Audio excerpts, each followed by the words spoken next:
Hello.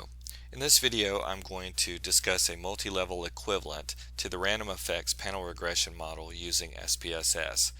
Panel data is a hybrid of cross-sectional and longitudinal data whereby a cross-section of entities or cases are repeatedly measured on an outcome over time.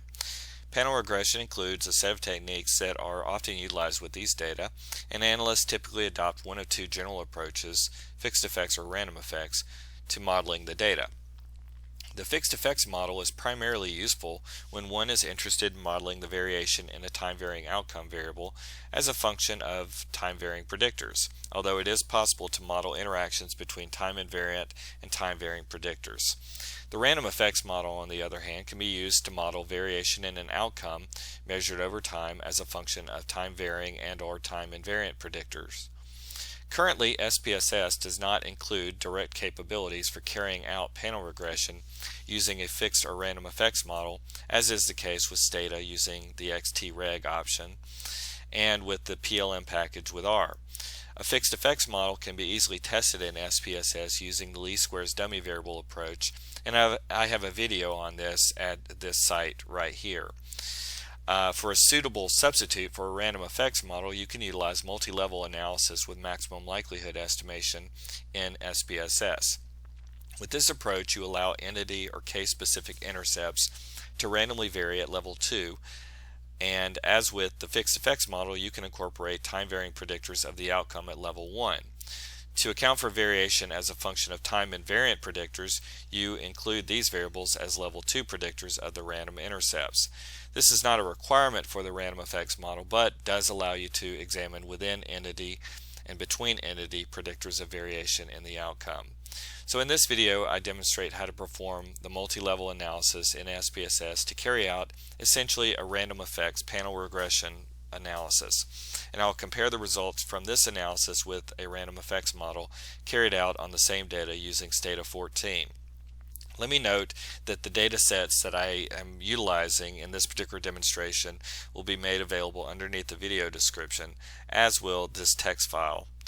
So let's go ahead and take a look at our data. And first off, note that the data is in long format.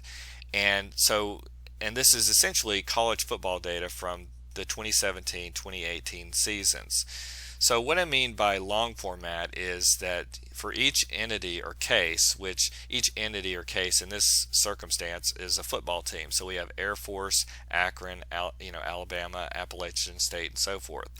And so each case appears on multiple lines. So you can see there's Air Force on line 1 or row 1, Air Force on row 2, Akron on 3 and 4, and so forth. And so basically each row will contain a unique data point for a given year on a particular variable. So you can see for FPI post, this is actually going to be our dependent variable within the model. So this is football power index post-season. So this is after all the games have been played, how strong was the team.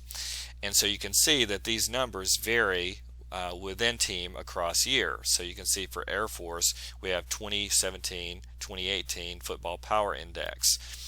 For Akron 2017-2018, for Alabama 2017-2018, and so forth. So this is our outcome variable that's varying over time. We also have a time-varying predictor, which is red zone scoring percentage. So you can see that these numbers vary over time within a given team. Schedule strength also is varying over time within a given team. So these two variables are time-varying predictors of football power index, and then we also have a couple of time-invariant predictors, which will include this Power 5 variable here and stadium size. And Power 5 is coded 0 and 1, and basically 0 indicates non-Power 5, 1 indicates Power 5. We also have stadium size, and so you can see that these numbers do not vary across rows within a given team. So all of these numbers remain constant over the 2 years. So let's go ahead then and run our analysis. So first off, note, again, we have ID and team. This ID number right here, this is just designating each individual team. So just kind of drawing your attention to that. So let's go to Analyze Mixed Models Linear, and we'll move ID over to the subjects box. And technically speaking, we could move the index variable over to designate that we have repeated data, but to fully mimic the random effects panel regression analysis that we're going to look at with Stata, we would set the repeated covariance type to scaled identity. And I'll be honest, if we didn't include index in here, we would still be defaulting on scaled identity, but I'm just going to leave that in there and click on continue. And next we're going to move the FPI post, which is our dependent variable, to the dependent box. We'll move our time varying predictors over to the covariance box, as well as our time invariant predictors. So we're moving those over. We'll click on fixed. We'll set this to main effects, and then we'll move all of our variables over to the model box. Next we'll click on continue, and under random we're going to move the ID variable over to the combinations box and click on include intercept. And so what is going to happen here is that each team's intercept, we're going to be capturing the variation in those intercepts across the teams. So that's why we're under random effects and we've clicked on include intercept, because we want to capture that variation in intercepts across teams. So next we'll click on continue, and estimation we'll click on maximum likelihood, and then under statistics, parameter estimates for fixed effects, test for covariance parameters, and covariances of random effects. We'll click on continue and then on OK, and now when we look at our output, you'll notice that we get basically a description of the model, the parameters that are being estimated, and so forth. So all of these parameters right here, where it says number of parameters, the total number being estimated is 7. So we're estimating the fixed component for the intercept as well as the fixed effects for our predictor variables. So we're estimating the regression parameters with these predictor variables here. Then under random effects, we're estimating the variance of the intercept. So that's going to be a variance estimate there, and then also the variance of the residuals or the errors at level 1. So when you sum all those numbers up, you get 7. Next up, what we'll do is we'll just kind of scroll down and look at the estimates of fixed effects here. So these are our predictor variables. There's our the fixed effect for the from the intercept, and so you can see right here these are all regression coefficients right here in this column. We have the standard errors here, degrees of freedom, t-values, and p-values given here. And so you can see the red zone scoring percentage, there's a positive predictive relationship is statistically significant. Schedule strength is positive. Predictive relationship significant. Stadium size positive effect significant. And power 5 is there's a negative coefficient and statistical significance indicated. Under estimates of covariance parameters, you'll see that we have the variance, the level 1 variance in the residuals, which is this number right here. So that's the variance of the residuals at level 1, and then at level 2 we have the variance of the intercepts, which is this number right here. So now let's go ahead and compare these results with results from a panel regression and using Stata. So I'm going to open up Stata. The data has actually already been imported into the program, and so you can see over here on the right we have ID, team, stadium size, and so forth, everything that we had before.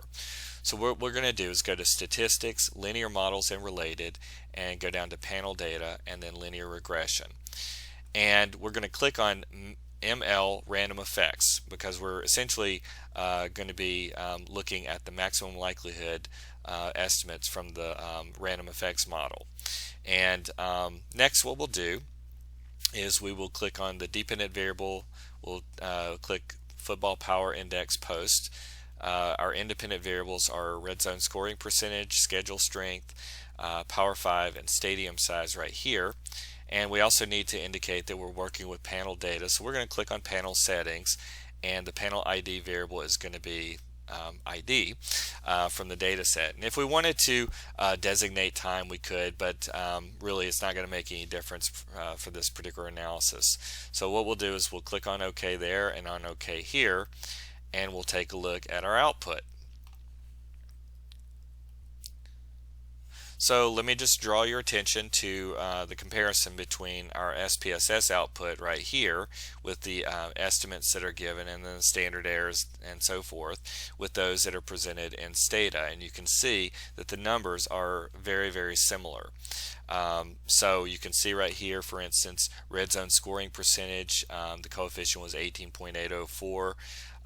Right here in SPSS 18.804. The standard error was 5.385. You can see right here it's very close at 5.27, and so it's very similar. You can see the z-value that's given right here at 3.49. It's very similar to the t-value that's given right here, and both of them are indicating statistical significance. With schedule strength right here, you can see 1.34 for the regression slope, 1.34 in SPSS, the standard error 0.091. It's fairly similar to what we have right here in Stata, which is 0.097 and so forth. So the numbers that you're seeing in these columns in SPSS under estimates of fixed effects are very similar to those that are found in Stata in this area of the output.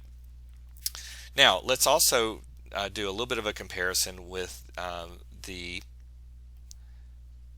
output indicating the variance of the residuals and at level 1 and the variance of the intercepts.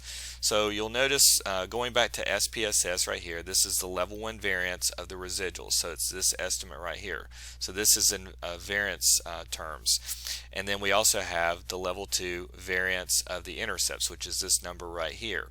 So basically, if you take the square root of these two numbers right here, you'll get these numbers over here. So this is basically analogous to the level 1 residuals.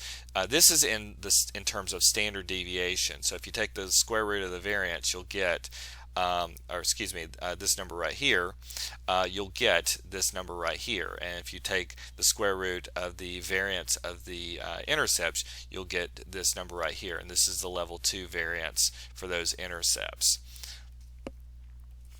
Let me also note that under rho right here, this is essentially going to be equivalent to the intraclass correlation coefficient.